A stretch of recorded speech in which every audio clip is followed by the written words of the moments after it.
Welcome to cozy mystery stories, where secrets linger like the salty sea mist. Our tale unfolds on the bustling seaside boardwalk of Brighton, amidst the joyous clamour of a summer festival. For a small group of strangers, however, the cheerful promenade is about to become an inescapable trap. When a sudden, violent storm descends upon the coast, they find themselves isolated at the far end of the palace pier, where a gaudy attraction becomes a tomb, and every smiling face hides a dark and murderous past. Chapter 1. The air on the Brighton promenade that August afternoon was a thick, cloying concoction of spun sugar, hot oil and salt. It clung to the back of the throat, a taste as inseparable from the English seaside as the shriek of gulls and the relentless, glassy-eyed optimism of the holiday maker. One must always observe the little details, my dear reader, for human nature is often laid bare in its pursuit of pleasure. And here, pleasure was being pursued with a frantic, almost desperate energy. I, Miss Elena Vance, lately of the parish of St. Mary Mead, but presently enjoying a modest seaside holiday, was observing it all from the relative tranquillity of a wrought iron bench. At 68, one finds that the world's grand dramas are often best viewed from a seated position. My vantage point afforded me a perfect view of the palace pier's grand entrance, a frantic archway of promises, beckoning the crowds towards fleeting joys and lighter purses. They swarmed past me, families sticky with rock candy, young couples with arms entwined and secrets in their eyes, and solitary figures whose gazes seemed fixed on something far beyond the shimmering horizon. It was in this swirling current of humanity that I first noticed the little group who were to become the sole players in our rather grim little seaside drama. They were not a group, not yet, but a collection of individuals drawn by some invisible string towards the same point. The ornate, glass-walled tailroom at the pier's farthest end, grandly named the Grand Pavilion. There was Lady Beatrice Croft, a woman whose posture was as rigid as her depleted finances. Her face was a mask of aristocratic fortitude, but her gloved hands were clenched around her handbag with a tension that spoke of last resorts. Trailing in her wake, like a handsome but poorly captained yacht, was her son Julian. He possessed the sort of careless charm that is so often a substitute for character, his eyes restlessly scanning the crowd, not for beauty, but for opportunity or, more likely, escape. Ah, but the eye is so easily drawn to beauty, is it not? And Mademoiselle Lila Dubois was undeniably beautiful. A singer, I was told, one of the festival's featured performers. She moved with the fluid grace of a creature born for the stage, a slash of scarlet lipstick her only weapon. Yet her smile, when it came, did not quite reach the cool depths of her violet eyes. She was conversing with a man whose appearance was in stark contrast to her own vibrancy. He was of middling height and age, with the anxious, put-upon expression of one perpetually expecting a reprimand. This, I would learn, was Miss Penelope Gable, who, despite her name and timid demeanour, was not a miss at all, but rather the personal assistant to our story's unfortunate centrepiece. And then there was the man himself. Mr. Alastair Finch. He did not walk, he strode. He did not occupy space, he conquered it. A large, florid man in a suit far too expensive and heavy for the weather, he moved through the throng with the grim determination of a bulldog. People seemed to melt away from his path. He exuded an aura of such profound self-satisfaction that it was almost a physical force. His gaze swept over the pier, not with the delight of a holiday-maker, but with the cold calculation of a man assessing property values. He was a man who collected enemies as other men collect stamps. Two other figures hovered at the periphery. A Dr. Aris Thorne, whose distinguished, silver-haired appearance was marred by a hunted look in his eyes, the look of a man forever glancing over his shoulder. And Mr. Frank Miller, a rugged, grease-stained fellow in workman's overalls, whose scowl seemed permanently affixed as he watched Finch's approach. A pier foreman, I presumed, his face a thundercloud of resentment. They all converged on the pavilion, a strange and discordant ensemble. I, seeking only a cup of tea and a respite from the clamour, followed them. One must always consider the little grey cells, and mine were telling me that this was no chance gathering. The air within the tea-room was thick with unspoken histories. Lady Croft and her son took a table by the window, their silence a brittle thing. Emile, Dubois and Miss Gable sat separately, each wrapped in her own thoughts. Dr. Thorne stared into a cup of untouched tea, while Mr. Finch held court at the largest table, booming into a telephone. Frank Miller remained outside, ostensibly checking the storm latches on the pavilion windows, but his eyes never strayed far from the room's interior. The sky, which had been a postcard blue, was beginning to curdle. A strange, bruised purple was spreading from the west, and the sea, once a placid turquoise, had turned a malevolent grey. The festival's cheerful music was suddenly snatched away by a rising wind that moaned around the eaves of the pavilion like a restless spirit. "A storm's coming," Frank Miller growled to the tea-room manager. "A right nasty one. They're closing the shore-end gates. We need to clear everyone off the pier." Now, a flutter of alarm went through the tea-room, but Mr. Finch, slamming down his telephone, would have none of it. "Nonsense, a summer squall, I have business to conclude, we are not going anywhere." His voice had the ring of absolute, unshakable authority. He was a man accustomed to the world bending to his will. But the sea, my dear reader, does not bend. The storm broke with a theatrical, almost biblical fury. Rain did not fall, it struck, hurled against the glass walls of the pavilion in solid sheets. The sky turned a terrifying, sickly green-black, and the lights within the tea-room flickered and died, plunging us into a disorienting gloom, illuminated only by the wild, strobing flashes of lightning outside.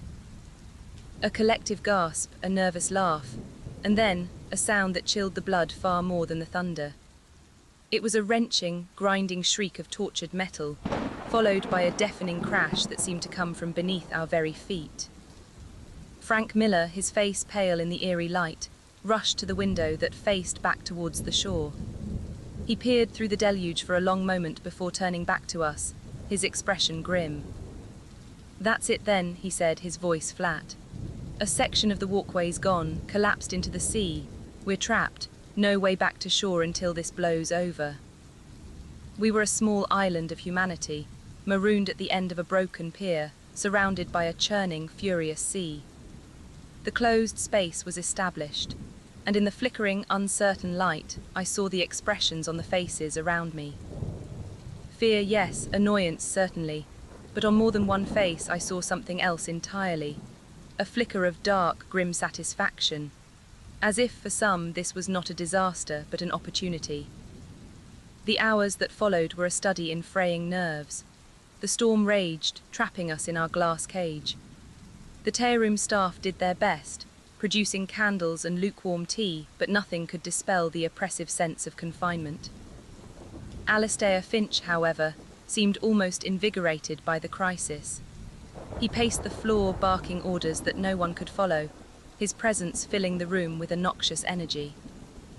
It was during a particularly violent clap of thunder, which rattled the very foundations of the building, that Penelope Gable, Finch's assistant, let out a small, terrified squeak. Finch rounded on her. "For God's sake, woman, pull yourself together. It's just weather, you're as useless as a leaking bucket." The cruelty was so casual, so reflexive, that it silenced the room. The young woman shrank into herself, her face pale and pinched. It was a small, ugly moment, but it served to illuminate the nature of the man. Around 9 o'clock, with the storm showing no sign of abating, a new problem arose. "I need to retrieve my briefcase," Finch announced to no one in particular. "I left it in my car, in the ghost train." A collective blink of confusion met this statement. "In the ghost train, sir?" the tea-room manager asked, bewildered. Yes, Finch said impatiently. "The ride was closed for some minor repairs. I paid your man Miller here a handsome sum to ensure it stayed closed. I needed a secure place to conduct a private telephone call and store my effects away from prying eyes. Miller, you have the key, fetch my case." Frank Miller's scowl deepened. "Can't, Mr. Finch, the main power's out." The ride's controls are electric.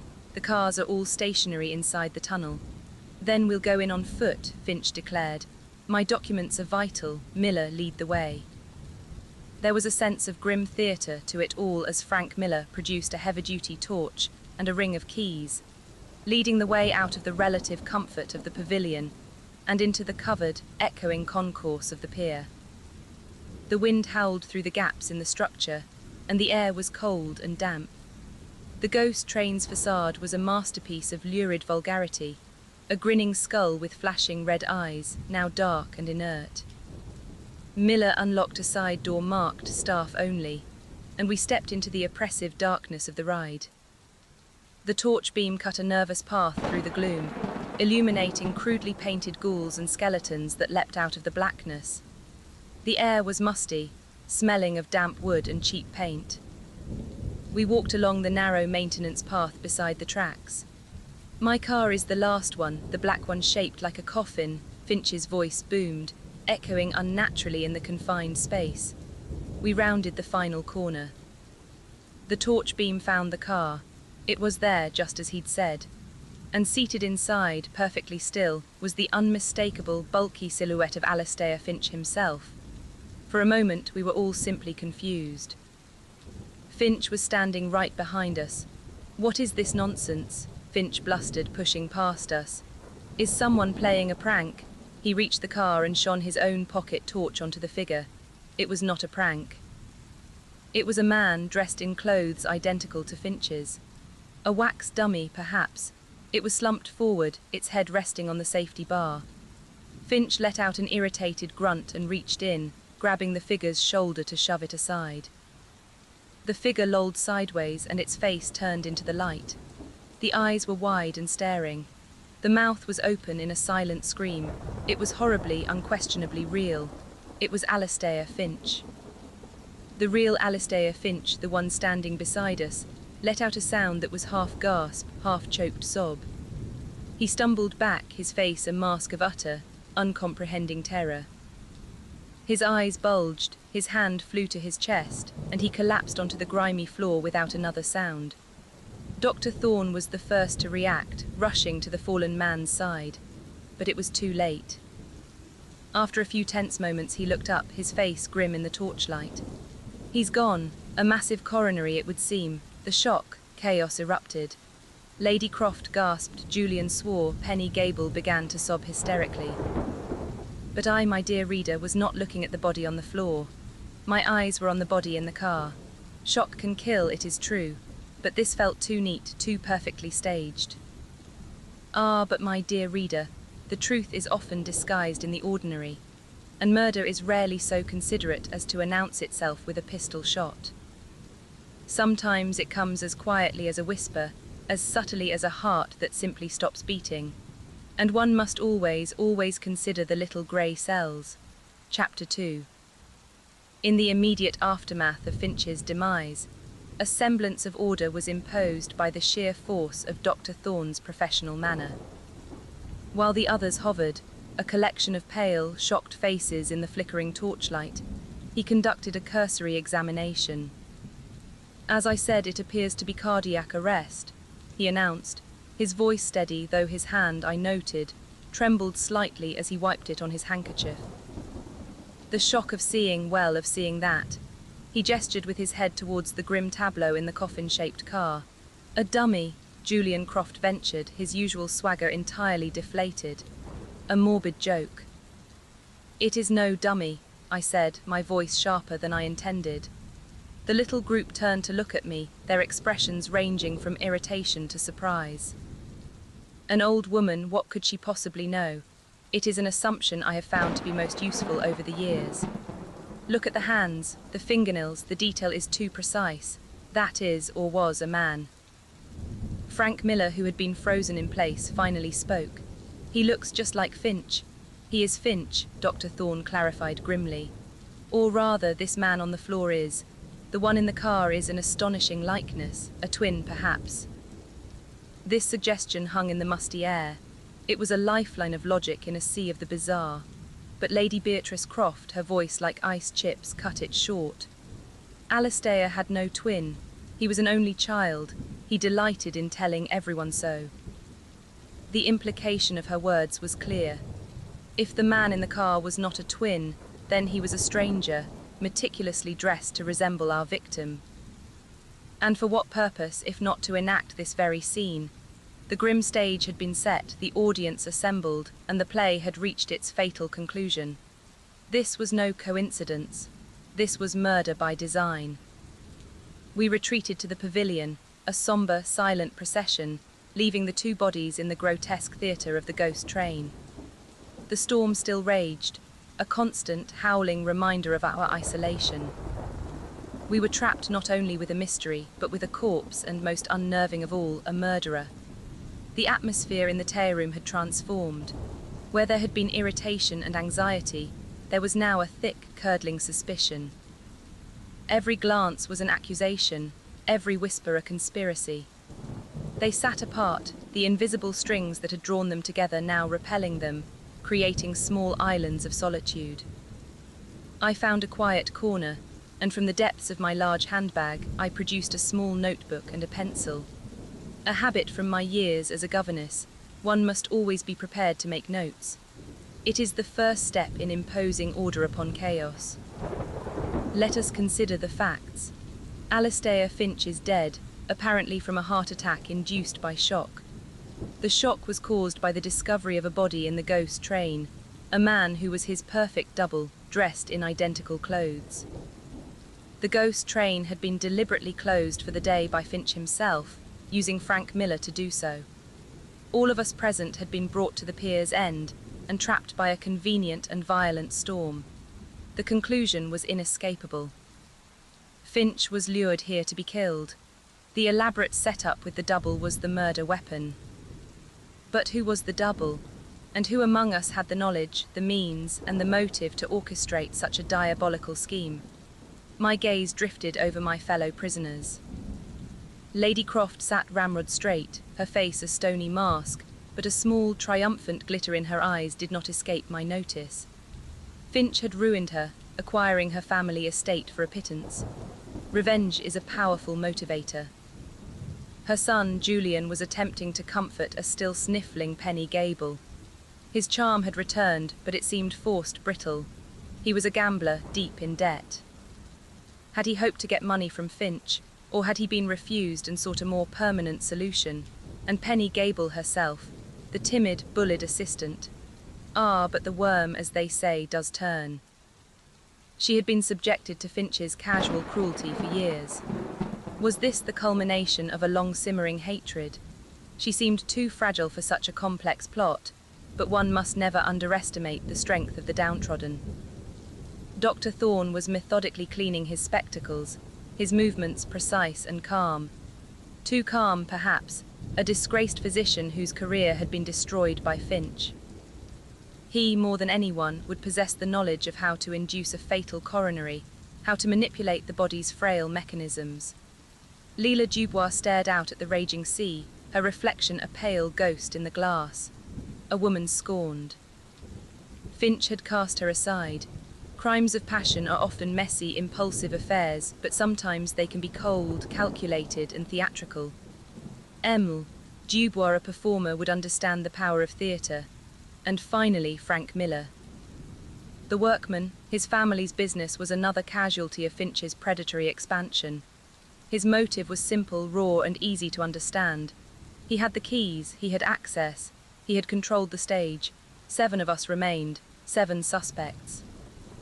I made a small note in my book. Everyone is a suspect.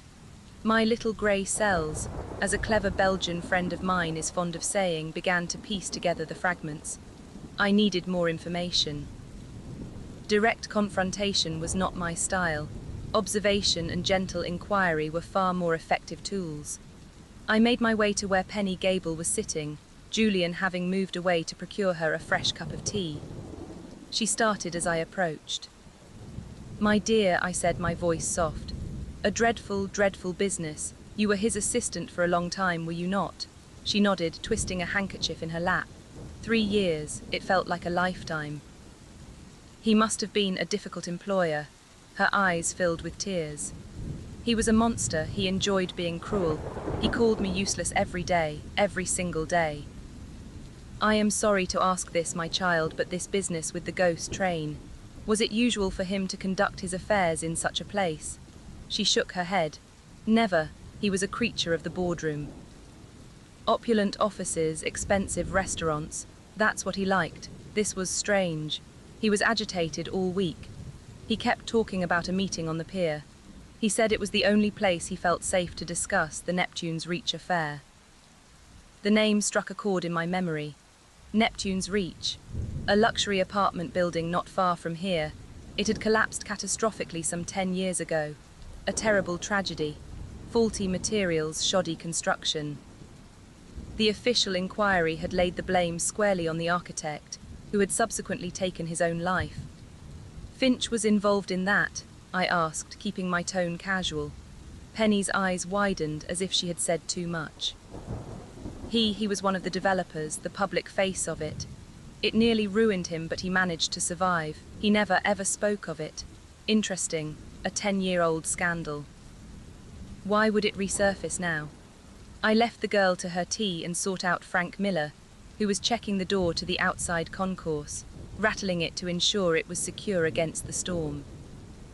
A terrible thing to be trapped like this, I began. He grunted in assent, not looking at me. Should have had this whole pier condemned years ago. It's a death trap. You knew Mr. Finch well. Knew of him, he corrected, his voice laced with bitterness. Everyone on this coast knows of him. He's a shark. Drove my father's cafe into the ground. Bought the whole block for a song to build one of his glass monstrosities. My dad never recovered. He finally turned to me, his eyes blazing. Am I sorry he's dead? No. Did I kill him? Also no, but I won't be shedding any tears. You closed the ghost train for him this morning, I stated. Did he say why?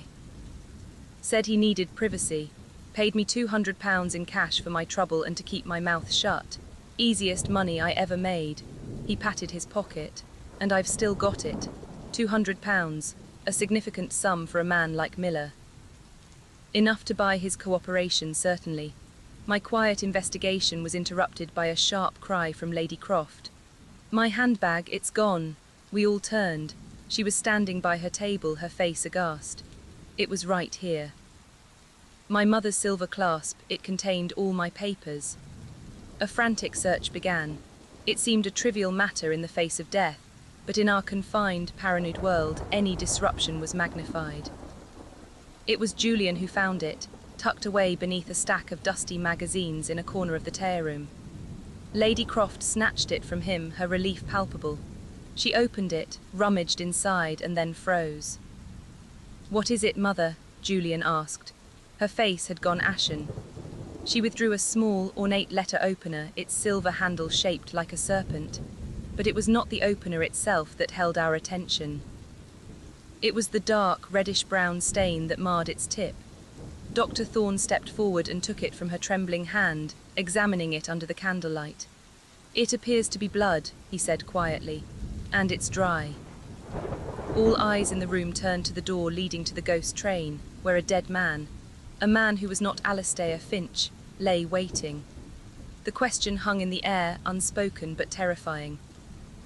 Had we misjudged the cause of death?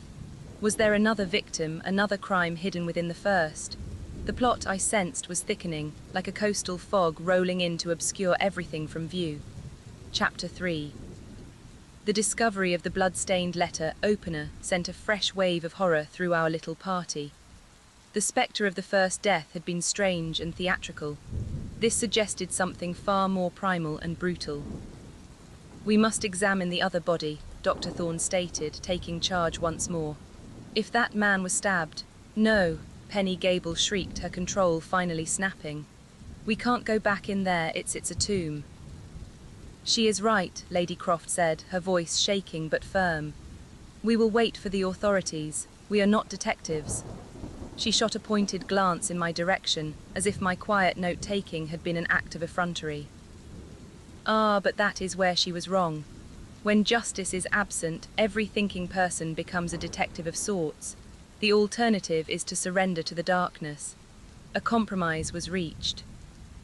Dr. Thorne and Frank Miller, emboldened by a shared sense of masculine duty, and perhaps a dram of whiskey procured from the manager's office, agreed to return to the ghost train.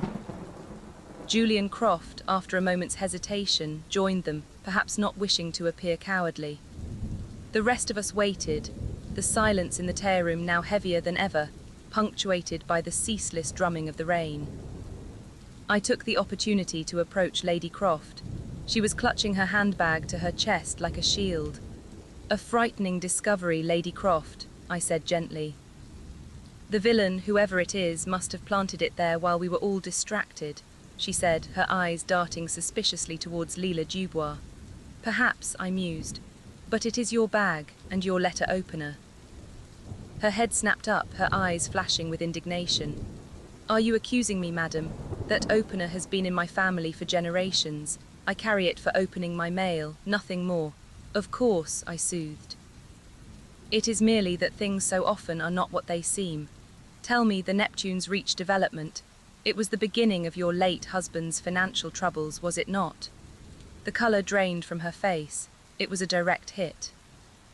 "My husband was a man of honour. He was ruined by sharks like Finch. That project, it was a catastrophe. My husband lost everything backing the architect, a dear friend of his. The architect who took his own life. He was driven to it," she hissed, her composure cracking. "Driven to it by Finch, who shifted all the blame onto him. My husband never forgave himself for introducing them." Before she could say more, the men returned.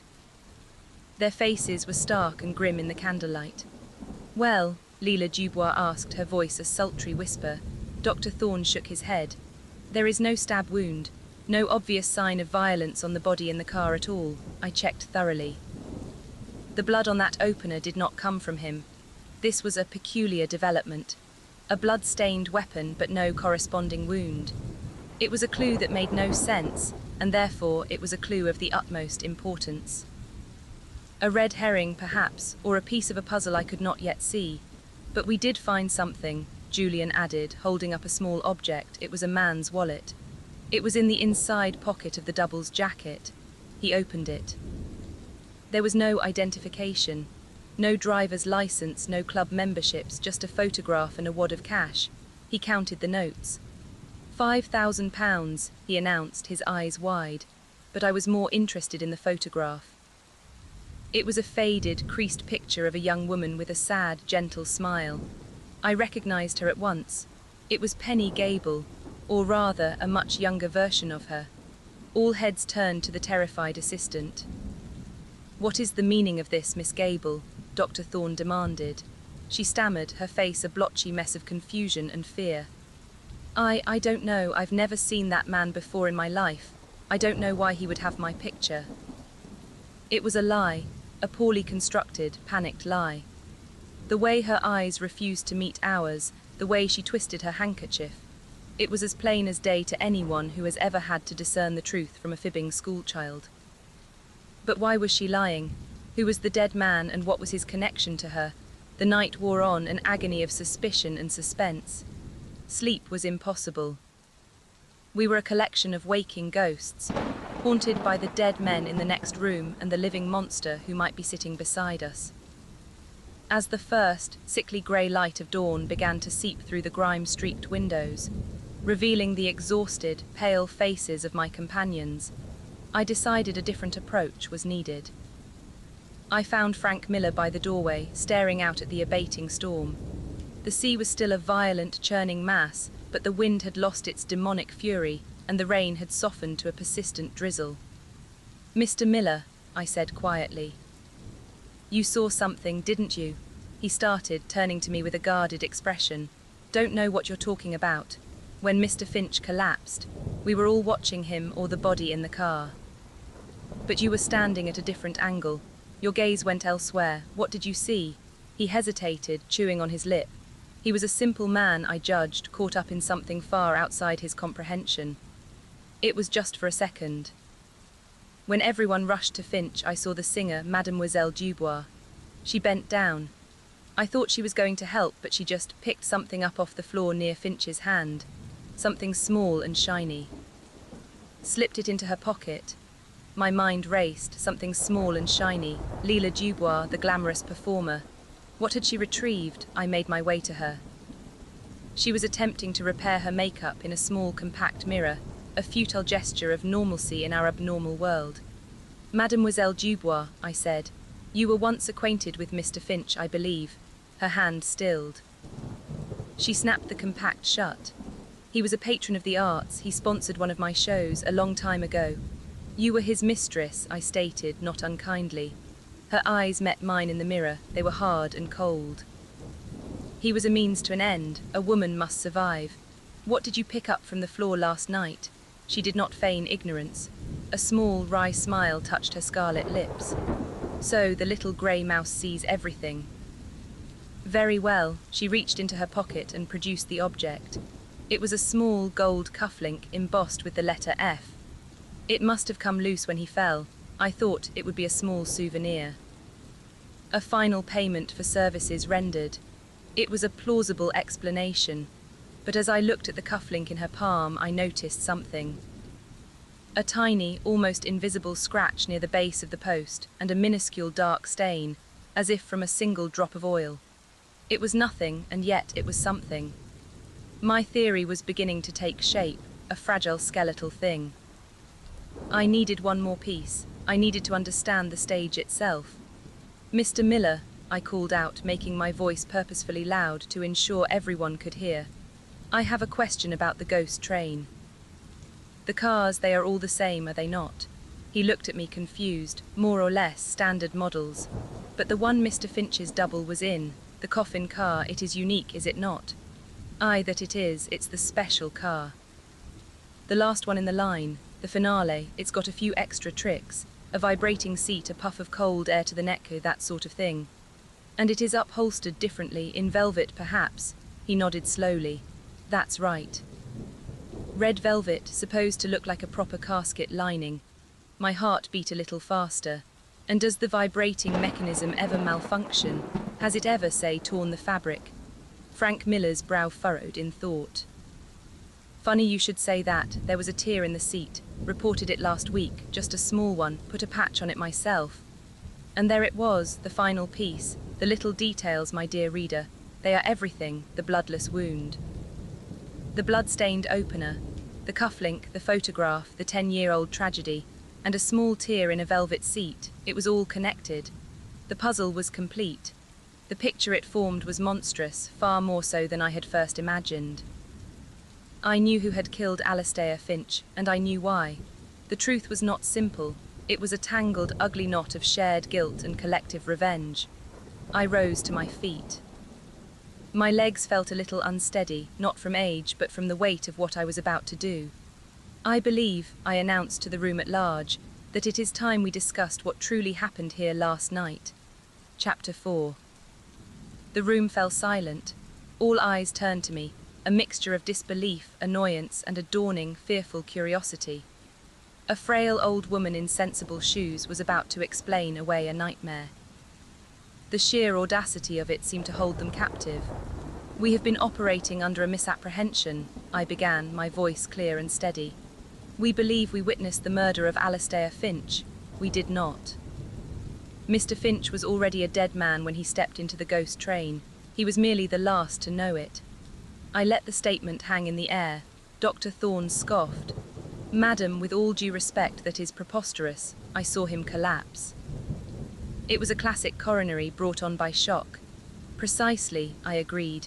Brought on by shock. But the mechanism of his death was set in motion long before he saw his double. The murder weapon was not fear, it was poison. A subtle, fast-acting poison that mimics the symptoms of cardiac arrest, administered some time before the final theatrical flourish. A murmur went through the group. Poison, Lady Croft whispered, her hand flying to her throat. But how? Julian asked. Where? We were all here. The how is the key, I said, my gaze sweeping over them one by one. It was a most ingenious method. A poisoned pin, I suspect. Something small enough to deliver a fatal dose through a tiny puncture wound that would be overlooked in a cursory examination. A pin hidden perhaps in the velvet seat of the ghost train's coffin car, positioned to prick the victim as he sat down. I paused, looking directly at Frank Miller. You mentioned a tear in the seat, Mr. Miller, a tear you patched. A perfect place to conceal such a device, would it not be? Miller's face went white. I just patched the hole, that's all. Of course you did, I said gently. You were merely the stagehand. Each of you had a part to play in this little drama. You, Mr. Miller, ensured the ride was closed and the stage was set. You, Lady Croft, provided a wonderful distraction with your lost handbag and the blood-stained letter opener, a marvellous red herring. The blood, I imagine, was acquired from a butcher's shop some days ago. It created the illusion of a different kind of crime entirely. Lady Croft stared at me, her mouth a thin, hard line. She said nothing. You, Mademoiselle Dubois, I continued, turning to the singer. Your role was to retrieve the murder weapon, not a cufflink. You picked up the poisoned pin which had been affixed to the cufflink. Mr. Finch was a creature of habit, was he not, Miss Gable? He always removed his jacket in stuffy rooms, always rolled his sleeves. It would have been a simple matter for someone to approach him, to brush against him, and attach the tiny device to his cufflink, knowing he would be pricked by it when he later buttoned his cuffs to go outside. The scratch and oil stain I observed were from the mechanism used to attach it, a clever, subtle delivery system. Leila Dubois gave a short, bitter laugh, an old woman with a fantasy. And you, Dr. Thorne, I pressed on, ignoring her. Your part was crucial. You provided the poison and the medical knowledge of its effects. And you were perfectly positioned to declare the death a natural one, to quell any immediate suspicion. Dr. Thorne stood up, his face a mask of indignation. This is an outrageous accusation. You have no proof. Ah, but I do, I said. The proof is not in the individual actions, but in the motive that binds you all together. A motive none of you have seen fit to mention. It is not just about Alastair Finch. It is about the Neptune's Reach disaster 10 years ago. A chill entered the room that had nothing to do with the storm. I saw it on their faces, a flicker of recognition, of shared, buried guilt. Finch was not the sole developer of that project, I explained. There was a silent partner, a far more ruthless and powerful man who pulled the strings. When the building collapsed, this man orchestrated the cover-up. He ruined Lady Croft's husband, who had backed the architect. He saw to it that the architect, Julian's father, took the blame and was encouraged to silence himself permanently. He destroyed your career, Dr. Thorne, when you got too close to the truth about the shoddy materials while treating the victims. He bankrupted your family, Mr. Miller, as your brother was one of the construction workers killed that day. He ruined Miss Gable's parents, who lost their life savings in the collapse. And his callousness scarred your family, Mademoiselle Dubois, as your sister was a resident, permanently injured. You are not 6 strangers wronged by Finch. You are a jury, and you came here to execute a sentence. Silence, thick, damning silence. But there is a flaw in your magnificent performance, I said softly. You created a perfect collaborative murder, but you made one mistake. The double, who was he? I looked at Penny Gable. He was your brother, was he not, my dear? The photograph in his wallet was of you as a girl. He resembled you. And you bear a striking resemblance to a young Alastair Finch. With the right clothes and haircut, the likeness in the dim light would be convincing enough. He was a desperate man, I imagine. Paid £5,000 to sit in a dark ride for a few hours. He never knew his part was to be a corpse. Penny Gable finally broke, letting out a heart-wrenching sob. He was sick. He needed the money for treatment. They told me no one would get hurt. And this is the central problem, I said, my voice hardening. You conspired to murder Alastair Finch. But who among you was willing to murder an innocent man, Miss Gable's brother, to ensure the plan worked? Who provided the second dose of poison for the double? Who had the ruthlessness to kill not for revenge, but for expediency? The rest owe. You are vengeful, but you are not monsters. One of you, however, is.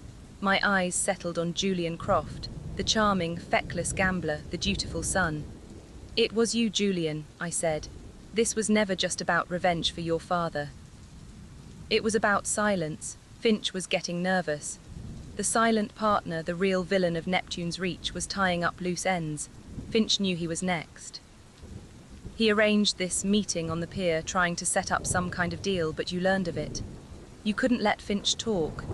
You organized this group, this jury, playing on their pain. It was the perfect cover. A murder with 6 culprits is a murder with none.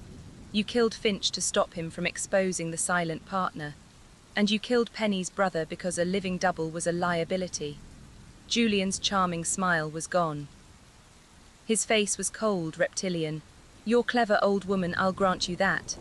The pact Finch was arguing about on the telephone, I concluded, was with you. You were finalizing the details of your trap.